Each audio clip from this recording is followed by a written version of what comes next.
పూజకు వచ్చిన ముత్తైదలు చూడండి.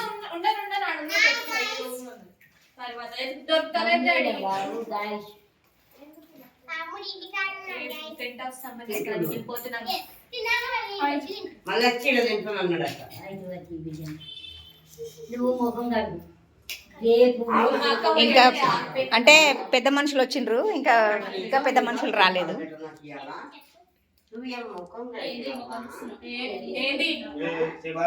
చూడు